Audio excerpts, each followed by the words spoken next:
मां कामाख्या बगुला चैतन्य 10 महाविद्या रौद्र चंडी महायज्ञ का होगा आयोजन।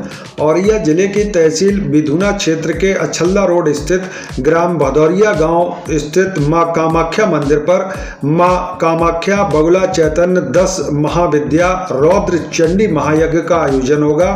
मां कामाख्या मंदिर के महंत प्रहलादपुरी महाराज समाधि वाले बाबा ने बातचीत के दौरान मंदिर परिसर में बताया कि मां कामाख्या बगुला चैतन्य 10 महाविद्या रौद्र चंडी महायज्ञ का आयोजन आगामी 5 फरवरी से होगा। मंदिर महंत ने बताया कि वह 5 वर्ष की आयु से ही मां की साधना में लीन हो गए थे और तब से लेकर अब तक लगातार मां कामाख्या की सेवा कर रहे हैं। साधना के दौरान वह कई दिव्य तीर्थ स्थानों पर भी भ्रमण पर रहे। आइए आपको सीधे मां कामाख्या मंदिर के महंत से हुई बातचीत को सुनवाते हैं, वह क्या कुछ बता रहे हैं। महाराज जी, हम लोग इस समय मां कामाख्या मंदिर पर बैठे हुए हैं और मंदिर के आप महंत हैं। करता धरता महंत हैं। हमारा नाम श्री प्रहलादपुरी जी महाराज उर्फ समाधि वाले बाबा बोले जाते हैं। अच्छा महाराज जी, यहाँ पर एक अनुष्ठान जो मुझे जानकारी हुई है कि होना है, और वो कब होना है, क्या अनुष्ठान? यहाँ जो अनुष्ठान होना है वो कामाख्या बगुला चैतन्य 10 महाविद्या रौद्र चंडी यज्ञ का अनुष्ठान होना है। वो अनुष्ठान 5 फरवरी से प्रारंभ होगा। माता के भक्तों के लिए क्या कहना चाहेंगे आप? हम माता के भक्तों के लिए ये कहना चाहते हैं कि जो भी माँ का भक्त है वो भगवती की इच्छा से इस यज्ञ में आकर के सहयोग करे, अति सहयोग करे, और माता कामाख्या का दर्शन भी उनके लिए जरूरी है। माता कामाख्या का भी दर्शन करे, बगुलामुखी का भी दर्शन करे।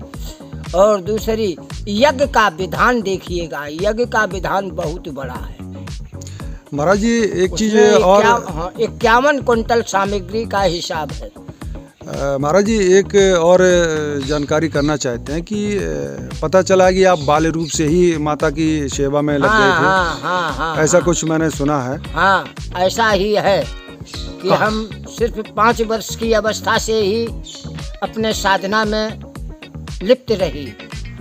इसके उपरांत आज हमें 55 साल के करीब भोजन को छोड़ दिया, जो व्रत ही रहती है। अन्न ग्रहण नहीं करते? अन्न ग्रहण नहीं करते हैं, व्रत रहते हैं। और उसमें भी यथा आहार, मतलब बहुत कम आहार, जैसे चाय है, एक फल ज़्यादा पसंद है जो उसका नाम है शरीफा, मैं शरीफा ही खाता हूँ। अच्छा महाराज जी, 5 वर्ष की आयु में जब आप माता की सेवा करने लगे थे तो इस दौरान आप कहाँ कहाँ गए, क्या किया आपने? इस दौरान हम बड़े दरबार कामाख्या में भी पहुँच गए, काली गए, तारापीठ गए, हिंगलाज पहुँचे, विंध्याचल पहुँचे। मैंने साधना में अपना देवी में ही लगा दिया। सब साधना हमारी देवी में हुई। दूसरी कृतियाँ करने के लिए कुछ ऐसा हिसाब बना कि जो मुझे गया में श्मशान में रहना पड़ा, क्योंकि उसमें श्मशान की भी सिद्धि आई थी। तो मैं श्मशान में भी रहा, 2 साल श्मशान में रहा। आज मुझे 45 साल कामाख्या में हुआ। अब हम यहाँ आ गए तो यहाँ भी कामाख्या मेरे साथ में है और कामाख्या मेरी ऊपर बैठी हुई है। और हमने इस यज्ञ का विधान बना दिया है और ये आप सब भक्त लोगों के ही अनुष्ठान है, इसलिए आकर के और चैतन्य स्वरूप से दर्शन करो और जो कुछ आगे की व्यवस्था है उसको देखो।